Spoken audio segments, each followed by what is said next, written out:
Magluto naman tayo ng nilagang baboy mga katrops para naman makahigop tayo ng mainit na sabaw. At nadali ko ngayong gusto kong pagkakaluto sa nilaga, malambot at malinamnam.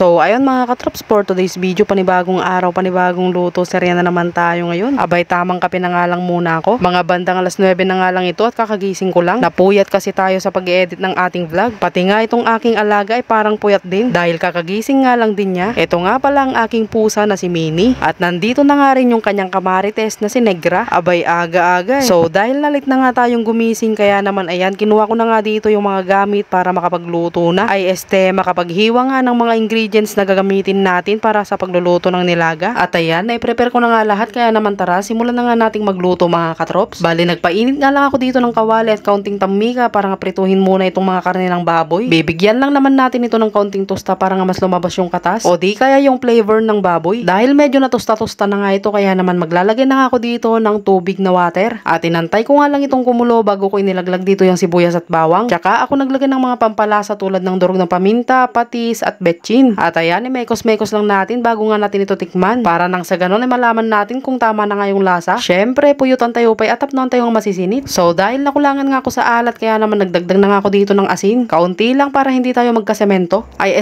bato pala.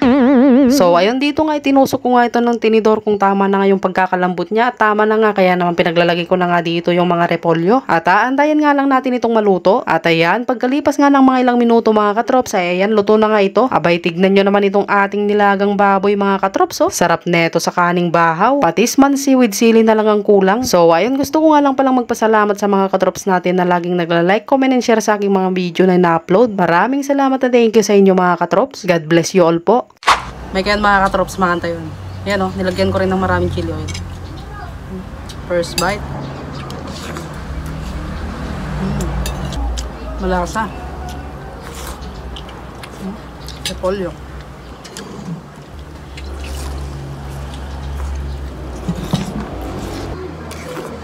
Taba o. Lambot. Lagyan natin ng sili. Taba mga katrops.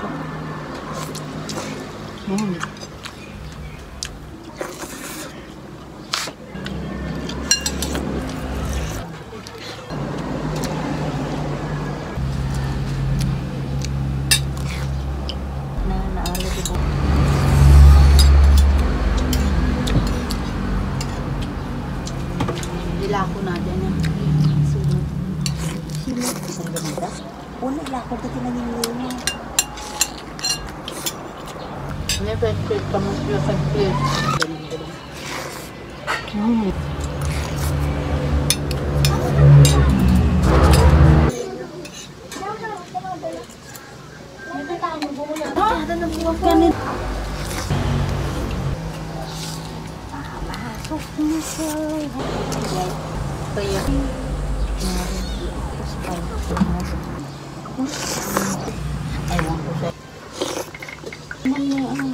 So, paano ba yan mga katrops? Hanggang dito na lang itong aking vlog. Huwag niyo rin po palang kalimutang i-like and share itong aking video. Maraming salamat sa panonood. Bye-bye!